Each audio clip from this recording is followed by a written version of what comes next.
Sejam bem-vindos à Nerdologia de História. Meu nome é Felipe Figueiredo, formado em História, colunista, podcaster, youtuber e professor. E não tenha medo de dar play nesse Nerdologia sobre a maior pandemia da história, a peste negra. Pandemias e epidemias costumam ser um assunto para o Átila, que já fez vários Nerdologias sobre isso, inclusive sobre o coronavírus. Ainda assim, a disseminação de doenças em grande escala também traz impactos históricos nas sociedades, na economia e na cultura. Talvez a que mais represente isso é a peste negra, nome pelo qual ficou conhecida uma pandemia de peste que teve sua maior disseminação no século XIV e com enorme impacto na vida cultural. Você provavelmente já viu referências a ela em filmes, desde alguns dos melhores de todos os tempos até os que tem o Nicolas Cage, em jogos e outras referências. O Átila pode explicar melhor, mas, resumindo, a peste é uma doença causada por uma bactéria e pode ser de 3 tipos. A peste pneumônica, quando a doença não tratada afeta o sistema respiratório. A peste septicêmica, quando a doença não tratada afeta a circulação sanguínea, e a peste bubônica, que afeta o sistema linfático e é a primeira forma de infecção. Ela tem esse nome em referência aos inchaços que causa nas pessoas, que eram chamados de bubões. A peste é transmitida principalmente pela mordida de pulgas e de piolhos que vivem em vários animais, especialmente ratos. O caso da peste pneumônica é o único em que a doença pode ser transmitida de uma pessoa diretamente para outra. Deixando o cosplay de Átila de lado, peste em latim significa doença, ou seja, ter a peste significava ter a doença, tamanha era sua mortalidade e o medo dela. E a primeira pandemia foi registrada antes do que costumamos pensar, ainda no século VI, durante o Império Bizantino. Hoje ela é chamada de peste de Justiniano, que era o imperador na época. Ele chegou a ser infectado, mas sobreviveu. A peste afetou especialmente as cidades portuárias do Mediterrâneo, incluindo Constantinopla, a maior cidade do mundo na época, já que os navios mercantes facilitavam a propagação da doença com ratos a bordo. Algumas estimativas especulam cerca de 5.000 mortos por dia em Constantinopla. Não havia mais sepultamento e os cadáveres eram simplesmente empilhados. A peste se espalhou pela Europa e pelo Oriente Médio, enfraqueceu o Império e possibilitou novos avanços por tribos germânicas. Embora existam estimativas, algumas delas exageradas, é impossível saber o número total de mortes, mas podemos falar que em apenas alguns anos, cerca de 40% da população de Constantinopla e 1/4 da população da parte oriental do mar Mediterrâneo morreu por causa da peste. Pelos séculos seguintes, surtos de peste ocorriam pontualmente em diferentes localidades, causando mortes, mas sem uma grande pandemia. Até a década de 1330, quando a China ainda se recuperava da conquista mongol das décadas anteriores. A agricultura e o comércio foram bastante afetados. Junto com fatores naturais, ocorreu um cenário de falta de alimentos, consequentemente, pessoas mais fracas e mais suscetíveis a doenças. Entre 1330 e 1350, entre 15 e 25 milhões de chineses e de mongóis morreram por causa da peste no Oriente. Relatos da doença já chegavam na Europa, mas é possível que saibamos o momento exato em que a peste negra chegou na Europa Ocidental. Gabriele de Mussi foi um tabelião de Piacenza, que lidava com comerciantes de Gênova, e ele escreveu um dos principais relatos que temos sobre o início da peste negra. Segundo ele, não foi a Liga das Sombras de Ra's al Ghul que inventou a doença, mas no cerco da cidade genovesa de Cafa, na Crimeia, quando os mongóis lançavam cadáveres infectados com a peste por cima das muralhas, contaminando mercadores e pessoas que fugiam da guerra. Principalmente as pulgas dos ratos que iam nos navios. Para o microbiólogo Mark Willis, especializado em história da guerra biológica, o cerco é um episódio simbólico, mas insuficiente. Foi o comércio marítimo pelo Mar Negro e pelo Mar Mediterrâneo o principal responsável pela pandemia. Depois do Extremo Oriente, os primeiros focos de peste negra foram justamente nos portos do Mediterrâneo.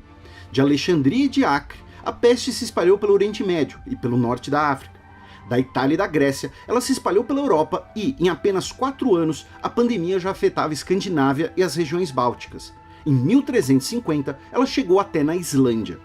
Regiões menos desenvolvidas e mais isoladas do comércio internacional sofreram menos com a peste, que foi chamada de peste negra como referência à gangrena dos tecidos, que escureciam.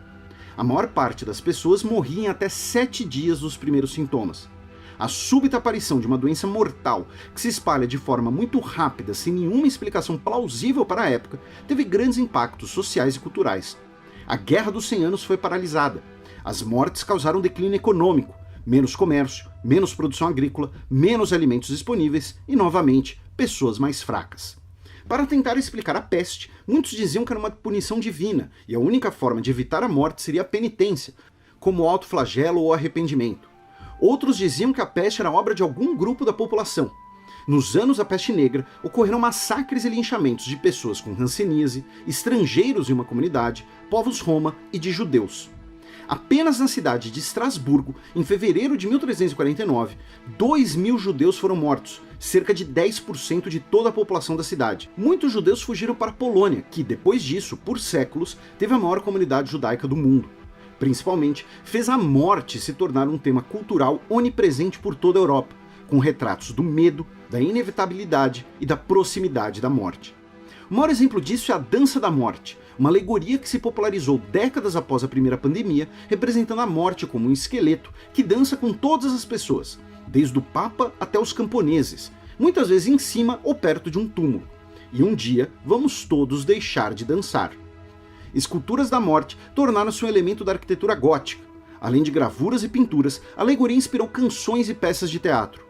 Outro fenômeno que se popularizou no período foram das cantigas e crônicas mórbidas, que descreviam a peste em detalhes, especialmente quando escritos por sobreviventes da doença. O número de mortes foi tão grande que a falta de mão de obra causou aumento dos salários nas décadas seguintes. Paradoxalmente, o século XV foi de maior qualidade de vida, com mais terras disponíveis, a abolição parcial de obrigações feudais, para quem sobreviveu, é claro. Na zona rural, a falta de mão de obra serviu de motivação para inovações para aumentar a produtividade. Nas cidades, os aluguéis diminuíram, já que as cidades foram as mais afetadas pela peste e agora existiam mais casas vazias do que habitantes. Isso fica fácil de entender quando olhamos os números. A peste negra matou cerca de 40% de toda a população da Europa, com mais de 100 milhões de mortes no mundo. Foram quase 2 séculos até a população chegar aos números de antes da peste. E muitos de vocês talvez estejam sentindo falta da mais comum referência pop à peste negra, os médicos da peste com uma máscara bicuda. As roupas consistiam de um casaco comprido, botas, luvas, uma capa por cima de tudo isso, uma touca de couro selada com um chapéu e acompanhada de uma máscara com olhos de vidro e um bico de madeira, que era forrado com plantas cheirosas. E eles eram funcionários públicos, contratados pelas cidades para não apenas tratar dos doentes, mas também contabilizar os mortos e avisar sobre focos da doença. O traje ajudava no isolamento do médico, e as plantas disfarçavam o cheiro pútrido dos doentes e dos mortos. Também se acreditava que a doença podia ser transmitida pelo cheiro ruim, um conceito obsoleto chamado miasmática. A questão é que essa roupa é do século XVII, quase 300 anos depois da peste negra. A doença não sumiu e, por séculos, voltou em surtos localizados que dizimavam populações. Um exemplo é a peste de Londres, que matou 1/4 da população da cidade.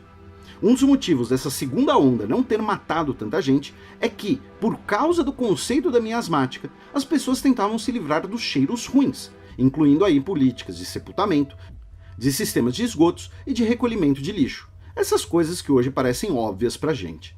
Nos comentários do Nerdologia sobre as inspirações mitológicas de The Witcher, perguntaram se existe alguma referência ou origem da Lei da Surpresa. Sim, a Bíblia hebraica, que é parte do Antigo Testamento cristão. No livro de Juízes, capítulo 11, Jefté, o gileadita, faz um acordo com Deus. Em troca da vitória sobre os amonitas, Jefté sacrificaria a primeira coisa que sair de sua casa para cumprimentá-lo em seu retorno. No caso, sua filha, que o recebe.